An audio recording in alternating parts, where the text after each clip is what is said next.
Olá, o que será que define a conduta de um servidor público, hein? Olha, não é só uma listinha de pode e não pode, não.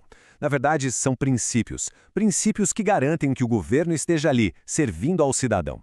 Então, que tal a gente mergulhar nessas regras? A gente vai entender juntos o que sustenta a administração pública federal aqui no Brasil e qual é o peso dessa responsabilidade. E para começar, nada melhor do que essa frase forte do Ulisses Guimarães lá na promulgação da nossa Constituição de 88. É uma citação que, nossa, captura a alma do serviço público, né? A ideia de um Estado que existe para garantir os direitos dos cidadãos. E é exatamente com esse espírito, com essa inspiração, que todas as regras que a gente vai ver a seguir foram pensadas. Bom, mas saindo um pouco desse ideal e caindo na realidade, né?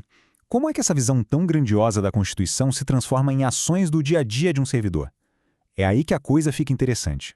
É aqui que entram as regras mais cotidianas, coisas como, sei lá, pontualidade, o jeito de tratar as pessoas, tanto o público quanto os colegas. Pode parecer básico, mas essa é a base de tudo. Agora, um ponto bem importante antes da gente continuar. Tudo isso que a gente vai ver aqui não é achismo, não. Vem direto das fontes oficiais, tá? Estamos falando da Lei 8.112 de 90, dos manuais de treinamento da CGU, ou seja, a gente está olhando direto para o manual de instruções, para o livro de regras oficial. E o sistema de punições, ele não começa com mão de ferro, não. Pelo contrário, ele é gradual. A primeira etapa é a advertência. Ela serve para aquelas infrações mais leves, sabe? E muitas delas são coisas que a gente vê em qualquer trabalho, o que mostra que a ideia primeiro é corrigir e não só sair punindo. É como se fosse um alerta formal. Olha, vamos corrigir essa rota aqui? E dá uma olhada nesses exemplos. Chegar atrasado com frequência, desperdiçar material de escritório, tratar mal o público, pode parecer coisa pequena, né? Mas é aí que tá. Essas coisas são a base da confiança. Cada atitude dessas, mesmo que leve só uma advertência, vai desgastando um pouquinho a relação entre o Estado e o cidadão. É por isso que a lei começa justamente por aí, pelo básico. Ok, agora o tom muda. A gente vai subir um degrau e falar das faltas que não só mancham uma carreira, mas que podem literalmente colocar um ponto final nela. A gente está falando de atos que quebram de vez o pacto de confiança com a sociedade. E para uma quebra dessas, a consequência tem que ser a altura, né? É a mais severa de todas, a demissão. A perda do cargo para sempre. E a primeira delas é o abandono de cargo. E aqui, olha, a lei não deixa nenhuma margem para interpretação. Se a pessoa se ausentar do serviço por mais de 30 dias seguidos, sem justificativa nenhuma, já era. A lógica é bem simples, né? A lei entende que a pessoa simplesmente abriu mão da sua responsabilidade com o público. Em seguida, claro, a corrupção. Esse é um dos atos mais graves que existem. Basicamente, é usar o poder do cargo público para conseguir uma vantagem pessoal que não deveria. Só que a lei vai um pouco mais fundo e faz uma distinção que é super importante a gente entender.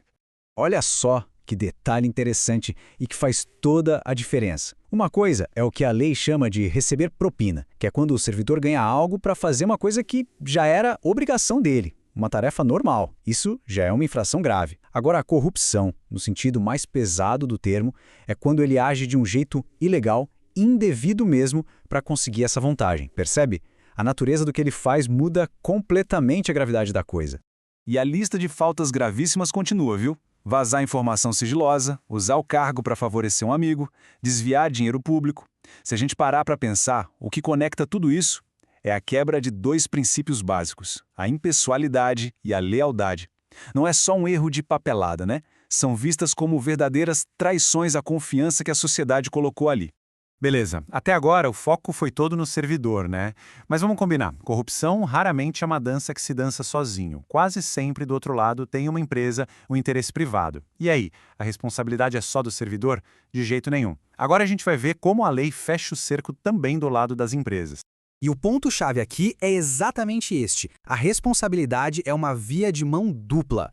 Quem oferece é tão responsável quanto quem aceita. Foi para isso que criaram a Lei Anticorrupção, lá em 2013. A ideia era essa: pegar as empresas que praticam atos contra a administração pública. A lei também fica de olho nas táticas que as empresas usam para tentar se esconder, né? E aí entra uma coisa bem brasileira. A lei pune o uso de laranjas, ou testas de ferro, que nada mais são do que pessoas usadas como fachada para esconder quem são os verdadeiros donos ou beneficiários de um esquema todo. Então, o que seria um ato desses que prejudica a administração pública vindo de uma empresa? Bom, Prometeu dar uma vantagem indevida para um servidor, financiar alguma coisa ilegal, usar esses laranjas que a gente acabou de falar, ou então fraudar uma licitação. Qualquer uma dessas coisas já coloca a empresa numa situação bem complicada, com punições bem severas. Certo, depois de passar por todas essas regras, tanto para os servidores quanto para as empresas, qual é a mensagem que fica? O grande objetivo por trás de tudo isso é uma coisa só: proteger a integridade das nossas instituições públicas. Lembra daquela frase do Ulisses Guimarães lá do comecinho? Então, no fundo, essas leis todas não são só um monte de burocracia. Elas são a forma de transformar aquele ideal em realidade. São como as barreiras de proteção que garantem que o governo continue sendo responsável e, o mais importante, continue a serviço do cidadão. E para a gente terminar, fica aqui uma reflexão. Com todo esse sistema de leis, com todas essas regras e punições, será que isso por si só é suficiente para garantir um serviço público realmente íntegro? Ou será que a cultura, os valores de cada um, têm um papel ainda mais importante no fim das contas? Fica aí a pergunta para a gente pensar.